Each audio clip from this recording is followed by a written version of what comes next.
They call me the Don, not saying that I'm a mobster, but lyrically I'll break your kneecaps while eating pasta. Got Ducktown, Atlantic City roots, but my casa and Galloway like Rodney Jerkins and Nookie Johnson. Grandma made meatballs, the only other option. All right, what's happening? This is Tapping with Tom. I'm your host, Tom Venafro, with Julian, Spanish Dragon Rodriguez.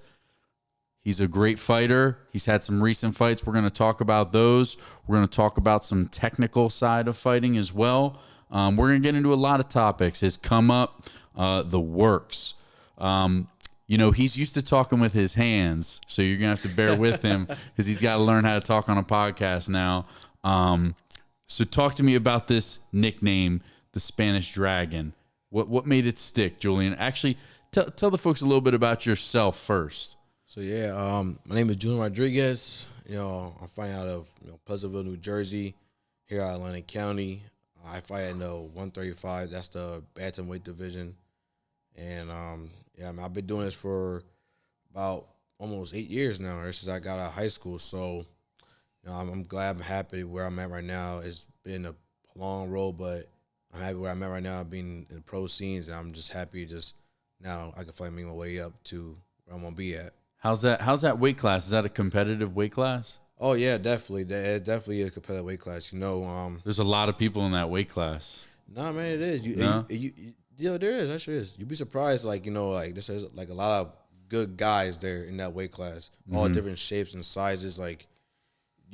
Some people look at me and say oh my god, how do you get to that? How do you get that to that weight class? He too big for that weight class. You know what I mean?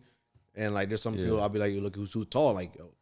I don't know. He cut that to 135, but skill wise, there are definitely some hard fights. You know what I mean? Yeah, 100%, dude, 100%. So talk to me about that nickname. I gotta know. The people gotta know. So what started the nickname of the Spanish Dragon? First, I want to obviously always think about the Spanish part.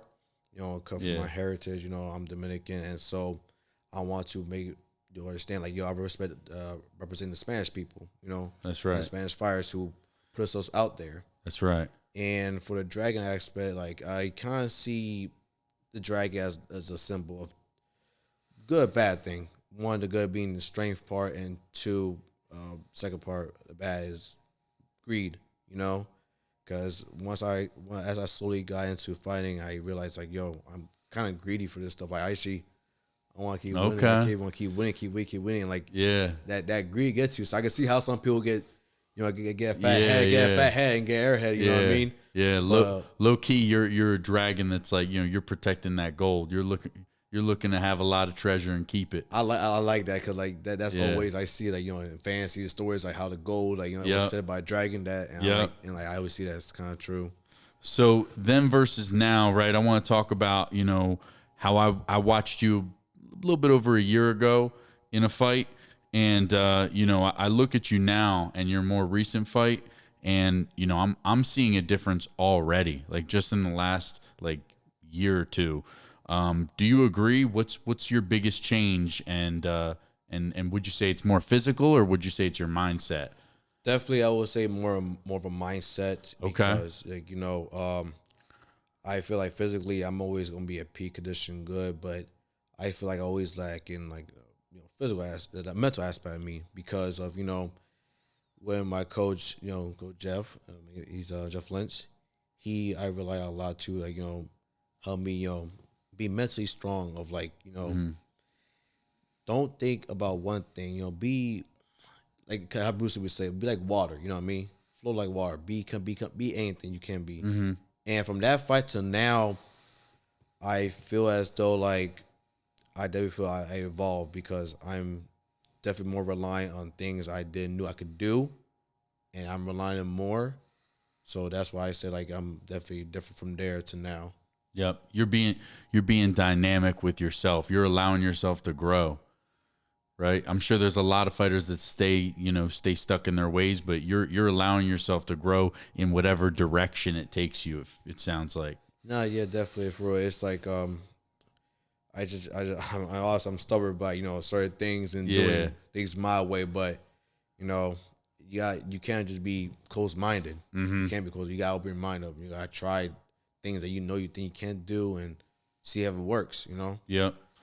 You think any of that has to do with, you know, being from Atlantic County, you know, being open to different perspectives, you know, and being open to grow? You think that that's something that, you know, has a little bit of hometown touch to it?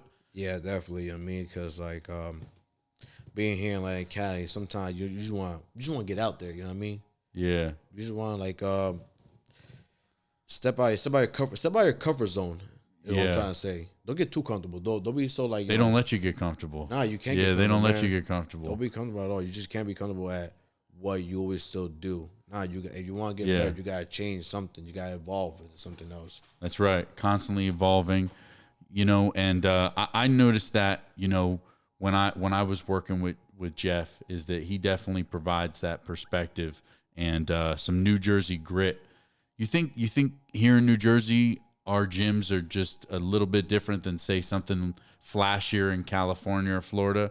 You think there's like I think there's a little something to them that really has a touch on what makes a fighter in New Jersey? Nah, definitely, man. I think because like those flashy big gyms compared to like the ones right here, you get more care. You get more care from the people around you, like by coaches wise, you know. Okay. They give you more the attention that you need, and like they know that you want. Not Okay. more, but really more like you need, because look, it's weird. All those fancy gyms, they try to please the crowd, like get everybody to go do this, do that, da da da. You know what I mean? Be like, they're cool. Nah, like the coaches here, man, they'll be real with you about what you need to do, how you can work on it, and they give you that time, that attention that you need to really, you know, set you apart from different people from the flashy gyms to right here. Okay. Well, do you feel like you still have some day one support, like some of your day ones that support you? Like when you look out into the crowd, you know, what's that like? And is that something that you've experienced? And go ahead and shout out whoever that day one is. Man, that shot I gotta give it to really like my pops, man. Like, you Okay. know, my Eva was there, then slowly my sister came on as well. You know what I mean? And definitely I got people who kept making it to my fight. My day ones, like my friends from high school, they still hit me up saying, "Sorry, I can't make it to your fight, bro, but good luck." But you're feeling the support. I definitely feel support, especially from those who see me from the beginning. You know? I'd like to see even more. I mean, you definitely brought out a crowd to the fight I went to, but I would love if we could get some more eyes on you. You know, that's the whole point of this podcast. Like, let's see who we can reach. Why don't you go ahead and before we get into like gym culture, why don't you get into some of the organizations that you currently fight for, so we could give them a shout out, and maybe folks can then know like what website to go to keep in touch with your future fights. Well, right now I'm fighting for Dead Serious. You know, you guys can see from deadserious.com on the website, and Dead Serious on the Instagram and Facebook. Yep. You know, I definitely would say I give much love to the promoter, Mr. Perez. You know, that, you know, he treated you with so much love. Like, he treated like if he was your son. Yeah. I mean, seriously, like you have my coach. He fought under him, and like he really does treat like his son for real. And I feel the love coming from him and his wife, who help him a lot too, Mrs. Perez. That's So, wonderful. Yeah, it's good to know. Definitely feel like family over there. Yeah, that's good to know, because we got some guys that aspire to, you know, start getting in the fight circuit under Dead Serious, and so, you know, you talking about this, that's a motivator that they know that, you know, when they get there, they've got some support. No, really, man, you'll see some actual love from those Yeah. people, man. You'll feel it. Now, we trained a little bit together, but I want to hear about some of your like more regular training partners. You know, do you believe in the saying iron sharpens iron? And can you talk to me a little bit about, you know, your experience in the gym and who your go-to training partners are, and how that affects you? Man, I mean, there's plenty. They're playing because these guys. Well, maybe that's what's good, is you got to be versatile, because I mean, look, I'm 270 pounds. And you were rolling with me at one point. Nah, yeah. I mean, for like, it's definitely I mean, so many names I want to put out there. Like this one kid who he wrestled in high school named Zia. Man, I see a kid like coming up, and he's getting so good. We're putting him on right now. Yeah, he's sorry. I don't want to give him a confidence boost right yet, but I can see him giving me a little trouble in the future. Yeah. Right now, my boy, also, I don't even remember Logan Noel. Uh-huh. People call him Tank. You know, I want to say, man, I love him like a brother. Actually, I can't say him like my big brother because he bigger. He obviously bigger than me. Yeah, he fighting her weight class, but nah, man, like he's 3-0, and I'm just happy. Like, I can say he's doing better than me as amateur. Okay, and I love that. I love to see that. Okay, and also shout out to my teammate, Christian Hannigan.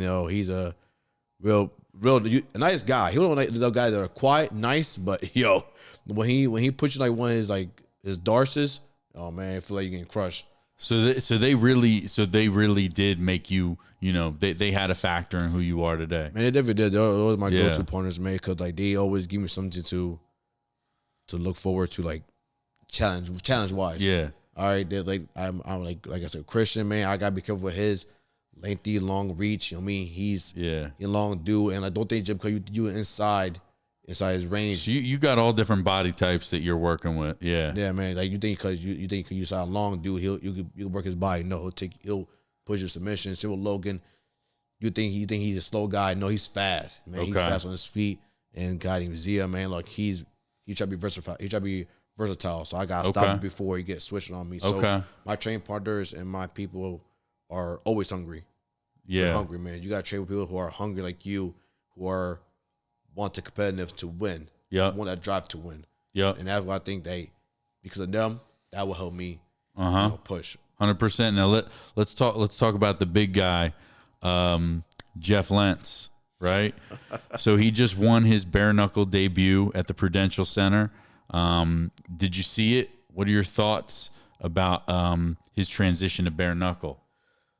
Man, I was there. Yes, I was there, and this came surprising to me. I thought I'll be, like stoic, just cheer Jeff on. But no, I don't know what came on me, like a fire lit under my butt, like literally just got me started screaming, like, yeah, let's go, Jeff, you got into it. You were in the moment. Yeah, man, I started pounding my chest. You didn't think you'd be in the moment like that. I didn't be in the moment like that. Yeah, man, like just seeing Jeff like that, really, like lit a fire in me, and like that's just, and you could tell how Jeff feel, like he's happy to be in there, man. Yeah, and I'm happy for him too, but like, would you do it? Oh shoot, I mean, hey, could you see yourself, doing bare knuckle? That will be something fun. Actually, I will say it's something fun. Or are you strictly keeping the gloves on? Nah. I will give it a try. I would think about giving it a try. I ain't gonna lie to you. So that damage factor, though, that hand damage, this facial scarring, that doesn't worry you at all. I'm looking at you right now. You got a little bit of damage. Somebody got you on the top of the nose. Yeah. So what's that like every day? Talk to me about that. Listen, that's man. the side that people don't always get to see, right? Yeah. Is the pain that you're in when you get home, when you get out of your car, your legs are hurting. Listen, man, I say this: don't expect it to come to the gym and come out of the gym looking pretty. Yeah, don't expect that, right? You might get your scrapes, your little cuts here and there, not too big a deal. Is what it is. I mean, you're expected to go in there and literally just put your body to the wear and tear, the beating, of try to catch a punch, take a punch. I mean, you got to be ready to sacrifice. Look, if you got to learn how to not close your eyes when punch coming to you. Okay. You got to learn that. If you don't, then you're going to eat punches all day. And if not, you better learn how to brace. You got to keep your eyes open. Okay. Keep your eyes open, keep brace, man. Learn. And you really got to just brace for it, man. Just know you're getting for a beating. But it's all come down to if you could take the beating. Okay. Now, speaking about, striking versus grappling, without giving away your standard game plan, what do you currently like more, ground game, or do you like to strike, stand up? I mean, I come down to really what I think is like best for me. Well, I feel like it's the best situation. Is it based on the opponent? Based on the opponent. It is, okay. It based on like what's he giving me? What kind of hole is he giving me? He's showing me like he not worried. Okay. He not really worried about me taking him down, or is he worried about my hands? So you're actually willing to go anywhere. I'm willing to go everywhere, man. Okay. Don't get me wrong though. I mean, I would love to knock a dude head off with a kick, or take him down and rain elbows all day. Okay. But I'll come down to which department I see myself I can take advantage of and come down to how I'm gonna win the fight. Yeah, that's incredible, man. I mean, not everybody's willing to go anywhere, right? No, you got people that definitely have their favorites. I'm sorry, cut y'all, but like that way I don't like. I don't like people being so one-dimensional about sticking to striking. That's the word, yeah. Sticking to like grappling. It's mixed martial arts. You know what I mean? You got to learn. It's MMA for a reason. Yeah, it's a reason. You feel me? Like if you can like set up a good head kick or set up a good punch to get your takedowns, beautiful. You know what I mean? But and go for it. Someone you like striking, and you got good wrestle defense and can get back to your feet and keep it back to your striking zone where you like it. Then respect to that too. But don't be strictly into one thing. You know what I mean? Yeah. Learn how to be like play both games. Now, do you think any of that has to go into like kind of old school versus new science? So like training has changed, it's changed over the years. It changes every year. And do you think that, hard sparring is more of an old school approach and new school, like new science is more, recovery based, recovery focused? And which approach do you take? I mean, I would definitely take more approach of probably lean toward the old school, I would say. Okay. I definitely. So you do consider that more old school, but that's the approach you take anyway. Yes, because like I think, like even inside the gym and outside the gym, right? Yes, you gotta be mindful, be careful, and like you obviously be smart how you spar or how you work. Mm-hmm. But those guys back in the day, man, that would make them tough. That would make them like want to fight. You know what I mean? Like, yo, you think just loving to fight is like the biggest battle. Like if you love to fight, you already have an edge. Yeah, that's my thing. Like, you gotta love it. You gotta love to fight. Like even with your boys in the gym, like you got to fight. You don't got to go hard sparring all day. But like it shows you and them what they gotta do when it started to get tough, when it started to get hard. All right, and it's into you what you gotta do when it started to get tough and hard on you. When you get those kind of rounds. You gotta learn the deep end. Yeah, you're right. There's something to be said about constantly practicing in like, a first couple round state or constantly bringing yourself to the deep end. Yeah. It's like I would say like, there are some days in some rounds that you gotta take it slow to practice, develop technique so you can use it in your sparring sessions. And then when it comes down to the sparring sessions, you gotta read. That would make you, let me try this technique down, let me try this move out to see how it works in a real fight, in a real scenario. Okay? And while you're tired. Mm-hmm. Yeah, man. You know what I'm saying? I mean, hey. Everybody's technical before they're tired. I tell you, hey, I need a takedown if I to win, right? Yeah. If I need a takedown, I got to pump down his butt or else I'm gonna win this fight. Yeah. Or say, you know what I mean? I gotta keep striking to like keep punching until to win this fight, man. Like it definitely puts you mentally. That was more mental, I think. You being tired is more a mental thing, I think. You know what else makes you tired is that weight cut. Like talk to me about your weight cutting process, how that affects you pre-fight. I mean, weight cutting, I got pretty used to it so far. I kind of got it's nothing to you now? No. Yeah, now it's not really that big of a deal. I already know, like, coming down to 135, I'm going to have that one little hiccup. Okay. And I already got my solution of, like, trying to go by it, try to deal with it. So, I ain't, that weight cut, before it was tough. It was tough. I won't lie to you. Okay. You're trying early on, like what, first couple fights or what? Yeah, I would say my first couple fights. I would say maybe the first 3 or 4 because you're trying to find out. Unless you wrestle in high school, where you know how to cut weight. The first time you cut weight, man, you're gonna have that craving for food, that water. Like, for your soul, you want to drink. Stuff like saltine crackers, like a piece of candy. Yeah, during a weight cut. See, you know what I'm saying? Man, I obviously don't know much about it. I mean, I'm sitting here at 270, but I mean, look, you'd be surprised how much weight you could lose. How much weight you could lose by not having no salt, no electrolytes in your body. You just find how many weight you could just flush out by not having no salt. And I obviously mean like eat some bland food like chicken, rice, or whatever. No rice at all either. Yeah, no rice, no rice, no bread. I don't know about all none of that stuff. Yeah, so you gotta. I love the sauce, man. I gotta have sauces. I gotta have flavor. I can't lie. I mean, the only sauce I'd probably say I'll dip in a little hot sauce with some honey, but that's about it. Yeah. That would get me through my bland meals. Yeah. Does your coach assist you through a lot of that? He does. He helped me give me pointers and tell me what to do of how I go about things of like Jeff, I'm in trouble cutting this last few pounds. What I need to do. He's magic. I don't know what kind of magic he learned, but he'll just look at your body, be like, just like point your skin, look at you like, you. It mostly just water weight, bro. You good? Just keep what you're doing. Keep drinking water. So you've never missed weight? I'd probably say maybe once. Okay. Once I have missed weight. I said I missed weight once. Okay. It was. But you're a polished professional in my opinion now, so you would never let that happen again. No, of course, no, definitely not. No. It was my second fight that I said I missed weight, but after I learned the mistake I did and learned what I did wrong, I definitely corrected it. There you go. Further on. So talk to me a little bit about your corner, right? We were chatting a little bit before the podcast. That was one thing that I thought was incredible. Like I'm talking just the structure of the whole team under Jeff, how you guys support each other. You guys are always in each other's corner. Talk to me a little bit about your corner. So my corner, is obviously just Jeff. I pick two other guys. Really, I'll pick like my other coach Anthony Ward. He's shout out to Anthony. He's just got promoted to the black belt right now. He been training Jeff the longest.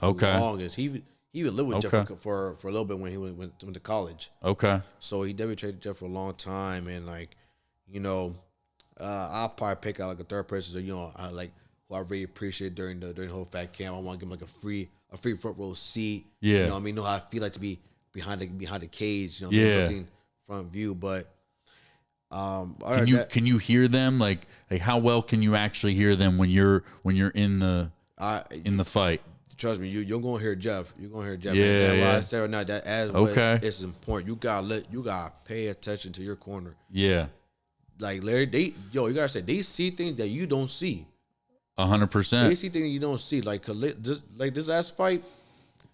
Talk to me about this last fight. Jeff and my corner, they saw something in my last fight that I didn't see. Apparently, I rocked the dude. I rocked the guy. I rocked my guy with a head kick. And when I had him against the fence, when I thought I was throwing rabbit punches, no, I actually kept rocking him. And I'm thinking he got rocked? I thought he was just bracing like protecting himself, but no, apparently he got his eyes went back and I couldn't knock them out. Well, because you've got your adrenaline pumping. Yeah, man. You can't tell. So that makes sense why I'm watching a fight on TV and somebody maybe thinks they have 2 rounds won, but really they don't, or other way around. Like you really got to listen to your corner so that you know how aggressive you have to be to finish the fight. It definitely takes a minute. Like if you don't listen to your corner, it definitely will take you a minute. Like for real. Like that's why like in my last fight, like I said, how I was surprised that I rocked my opponent. I was like, I rocked him. I thought just call him good with a clean hit, and I just tried to go for my takedown like per usual. And I'm like, dang. But they could tell he was feeling it. They could see it. I thought he really just braced real good, but I didn't know his eye was going back. Okay. Wow. Now give me some other examples of. I know we talked about your corner. How about times where you corner for people? What are some things that you do for folks that you corner because you know that it helps you in your fights? So I told my fellow teammates, a guy like Logan, like one kid like Jack who fought once too, and Zia, where they compete. I'm like, remember fellas, right now this is a sport, and like you gotta go out there and you gotta go there and win. You gotta go out there and you gotta prove like it's not about may the best man win. It's not about that no more. It's about I gotta win. I'm here to win. I'm not here to shake hands and like good luck to you. No, I'm here to win, bro. Yeah. You gotta be out there, go out there and be greedy. You gotta get out there and choke him out, knock him out. That's that dragon spirit. Yeah, exactly, man. Like you gotta do what you gotta do because like sportsmanship and all that stuff. Before and after the fight, okay. Yeah. But in there, you gotta do what you gotta do. If not, you're gonna get hurt. That's facts. Yeah. You are gonna get hurt. And because you just trying to win and just try be a good sport, man. Like I'm sorry, but like I said, you gotta get in there. You gotta have that hunger in you to really want that win. Okay. What are some superstitions you may have, right? Like I appreciate you sharing that advice and like letting folks know they got to be hungry. That's how you operate. Is there any superstitions in fighting that you think make sense and are true or aren't? Like, you know, having your left glove on first, or having a specific song you listen to. Like, you got any superstitions, or you know, you gotta make sure you got the same pair of boxers on for every fight? Like, is there anything that you believe in, or do you think, nah, that's all false? It all comes down to that individual, that person. You know what I mean? And yeah. If whatever feel like that give you confidence or make you perform like better, like you have anything? I know you like Meek Mill. I do have Meek Mill. I'm waiting for you to. I'm waiting for you to say, "Well, I do have Meek Mill play every time I walk out." I do have Meek Mill play, but like there it is. He's just one of the few artists I listen to. You know, there it is. But to be honest with you, my superstition is I kind of have a switch too. I have a switch of different personality. Like right now, I'm talking to you as Julian. Julian. Okay. But when after that switch, I'm like, I go inside the cage. No, I'm a dragon. I'm here to to demolish. I'm here to I'm here to win, bro. I ain't here for no pancake. I ain't here for no fun time, bro. I'm here to really come out with my hand raised. Tell me about, what would you consider a nightmare matchup for you and an ideal matchup for you? Ideal matchup for me, I mean, really though. Somebody who underestimates you. It sounds like anybody who underestimates you is in trouble. I always go in the fight as an underdog. That's what I'm saying. I feel like the biggest mistake people make is they underestimate you. I always do. I don't be surprised that I'm the underdog for my fights, because they think, oh, he got a reach advantage. Oh, that guy too small. Oh, this and that, the third. And like, you know what? Like, that's fine by me. Mm-hmm. I want you to say I'm the underdog. I want you to say like, I can't win, because what I know is my work ethic. You cannot outwork me. Yeah, I'm gonna be fast, and maybe I'm not be the strongest one. Maybe I'm the fastest guy. Maybe I'm the smart one or technical one. But I will say this: I will outwork you no matter what. I will push it. Mm-hmm. When you hit deep waters, I want to see you come up and come up for air. But nah, I'll be down here, dragging you down with me back down here, buddy. We're gonna see who is gonna be the one. Need some air. I promise you, I'm not gonna be the one. Okay. Yeah, because listen, man, after people hear this, you might not get away with being the underdog for much longer. Nah, man, that's fine. Let them, because like I said, no matter what, if they don't think I'm the underdog, I'm gonna think myself the underdog, because that's what pushes. You're gonna always put yourself there. That's gonna push me, man. There you go. All right, man. Listen, I've really enjoyed hearing some of the things we've heard. We're gonna get into some rapid fire questions. So, cheat meal. Fight is over. You're back in Jersey. What is one restaurant or meal you're driving to immediately? Home. Just home, because I know my mom, she always got I'm so glad you said this. Please tell me what she's cooking. Man, it's just a simple home-cooked meal. Just rice, chicken, beans, man. Just simple, Dominican moms. I might have to follow you home after the next fight, bro. Yo, for real, man. Like, I'm trying to get some of that food. Nah, man, for real, like that's my go-to, man. I always go in, I'm like, Mom, I know you got the food ready for me. I'm like, yeah, she got it ready for me. But that's really my main thing. My main thing to go for. That's what's up. That's the best answer I've heard all day. Yeah, man, it can't be home cooked meals, bro. All right, can't beat it. Advice to youth.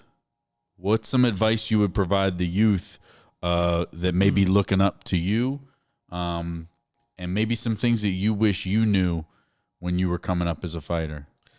I would say, it's all about coming out to your work ethic, your hard work, putting in the grind, time, or just really just stepping in that door. Okay. A lot of people say, I want to do it. I want to try it, man. I want to go. I want to be the champ. I want to be this and that.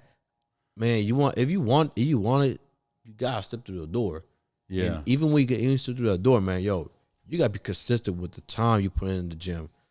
Even the time when you put outside the gym, Once you're outside the gym, you be thinking to yourself, man, what am I lacking? Am I lacking the technique? Did that move right tonight?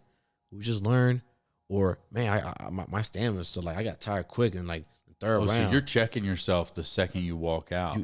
Like you're sitting behind the steering wheel telling yourself what you need to work on. Yeah, man. Like you got to think, like, is it technically, is it physically, or is it That's mentally? important to hear. Yeah, folks need to hear that. That you can't just, because you gotta check yourself while you're fresh. the work isn't done inside the gym. The work is also on outside the gym. Okay. And out of the gym, the work is still going. All right, it's still going. You don't stop. Yeah. That's why I say. So really putting the work, putting the time, the grinding. Okay, there'll be less days ago. Because I tell people this: fighting is kind of like life. It's short. Yeah. Life is short. It might look like it's a long road, like a long career, but man, it could finish like that. It could stop at any time, or it could be short at any time. You know. Let's talk about that a little bit. What are some other things that you're doing? You know, what's your work-life balance in regard to fighting? So my work-life balance is, I mean, kind of not tough, but like it's definitely like a juggle. Yeah, you know, also you gotta pay your gym fees, you know, and like other expensive you gotta have outside the gym, and I would say, like, you know what I mean, it's just like you gotta find the right balance. I'm grateful to be working at the gym right now, so I'm always there. Yeah, I'm grateful to be working in the gym right now. I'm always there. But before that, I was working in one of the casinos here, Borgata, as a bellman. Yeah, I worked as a great shift. There's probably bellmen right now. There's probably folks working in the casino right now that also want to fight. So like, let's hear it. Talk your talk. I need to hear it. Like how'd you balance it? When I first started, it's like I said, yo, I need great shift. I need that 11 p.m. to 7 a.m. because the schedule at the gym is they aim toward the afternoon people, 6 to 8, you know, and like that right there, I have to Is that why I was getting dirty looks when I walked in there that day? Yeah, you called me. There were some nights I had my bad nights, and sometimes, you know what I mean, I did, but sometimes I get enough sleep, and like, well, actually, when the days you came in, that's why I stopped becoming bellman. I was more security, and there were times when I mainly worked the nightclub on the weekends, but there were times to be tough, and I'll ask the fellas, you guys got any extra shifts for you to pick up? They say, yeah, we got extra security shift for you if you want to pick it and pick up. And I said, it's 11 to 7? He said, yes, perfect. Yeah. 11 to 7, man, that's all I work. I might be coming here tired. You guys, everybody, Jeff. You guys, everybody. Even people at 609, like another local gym. Man, I'm getting up like 5 or 6 hours sleep, maybe 4. I'm still in the gym grinding. I'm tired. That's a lot of hours you're putting in. A lot of hours I'm putting in, man. Yeah, people say rest, man, but like you can't. You don't have any time of day. You gotta pay bills. Yeah, like you can't, man. Like unless you are a natural born to this stuff, unless you like a prodigy or you've been done this stuff, like in the beginning of your life as a kid, you kept at it. Someone like me who barely got anything at all. I gotta play catch up. It's me playing catch up. So that's why I gotta grind. Did you wrestle in high school? See, everybody say that, but no, I didn't. I just didn't wrestle. I was just a troublemaking kid, just getting into fights, going to the weight room, lifting weights. I was just a troublemaking kid who boxed a little bit, and that's it. Yeah. But like, nah, man, I wish I had wrestling. Shoot, then I probably would have had like a leg up already. I would have head start like everybody else, but I didn't. I had to go out and like, you know, search my answers. You know what I mean, to try to make up for the lack of skills, technique, and wherever I didn't have. What about some of those other boys working security in Atlantic City? You think some of them can probably scrap, right? You got some people in security who can scrap. They can scrap. Now, yeah, you been thinking like, this guy don't know anything. I remember one time it was my boy. I'm thinking like he's a regular security guy who did it a long time. He's a big, strong dude. Nah, bro, got me in like a wrist lock. How Jeff would get me. I'm like, like, yo, okay, you got it, bro. You got it. Yeah. Like, caught me completely off guard. So there are some of those, like, you know, who actually had like their fair share of like training and like actually apply to security. Yeah. And just some of those who just extra body. Is there any like support or funding, like an organization that, you know, make sure that fighters are like financially supported while they're working on their craft and becoming better? Is there anything around here like that? I mean, I know I've seen commercials on a national level, but do you know anybody that's tapping into anything like that? I mean, I really don't think so. There is really, like, You'd think such a fighting city, we would have maybe a nonprofit or something that would take care of fighters so that they can work on their craft. Maybe we could produce even more fighters in this area if we had something like that. That's something I hope one day that it can happen. You know, someone we can make it happen right after this interview. Somebody who can make up the bright idea of how to get the ball rolling. Because definitely there are some fighters who really want to take it all the way. Yeah, I feel like I'm one of those guys, like, I do want to take it all the way up there to where I can make it. Okay. But like what we saying, man, it's hard to balance that life of outside the gym. That's right. I can't lie to you. Like there were times I had to give up some gym hours, man, to help support the family. There were times I had to. And you gave me that, Jeff, man. Like, there were times, man, I said, yo, I can't fight this one, man. He'll be upset with me. I'm like, Jeff, I'm sorry, but I got to support the family. And, like, you know, he understand what I got to do. And, like, you know, and I know he want me to join. Come on, man, you got to go. You're there. I'm like, I know I'm there, but my family, you know what I mean? You're close, though. I know I'm close, but, like, I got to take care. I got to make sure my family is secure first. When it's all said and done, what do you want your fans and your supporters to remember when they hear Julian Rodriguez? Relentless. Okay. And this really mostly because of my coach, Jeff Lentz, you know. Really, the one thing I see Jeff taught me, man, is like, yo, when in a fight, when I find my opportunity, when I finally found that that one punch, that one shot, and I just see my opponent, like, you know, knocked down, like he's about to go out, or I could finish him. Be relentless. Just go out there and just whoop him, man. Just whoop him. They know what they signed up for. Yeah, man, just go out there and you don't you go out there and you put a stop to him. You don't stop until you stop him yourself or until a ref stop you.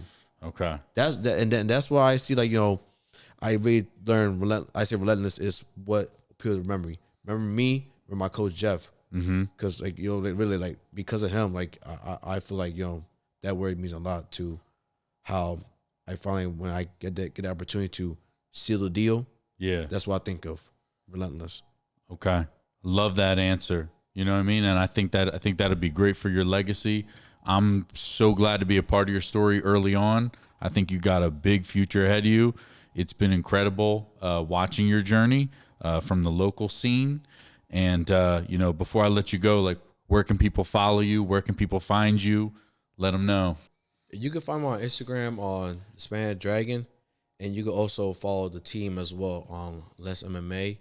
Right there, you'll see me post about recent fights coming up, and also not just me, but also for my team as well, for those who are also upcoming in the gym.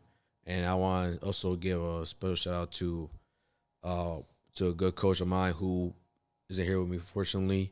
His name is Coach Vincent Jackson. You know, it was him really that got me into the sport, because he first started as my boxing coach. He disappeared once. They got to mention that he disappeared for a little bit, and then when I saw him in a local MMA gym in the plaza one time, my dad, I just, you know, was happy, signed up.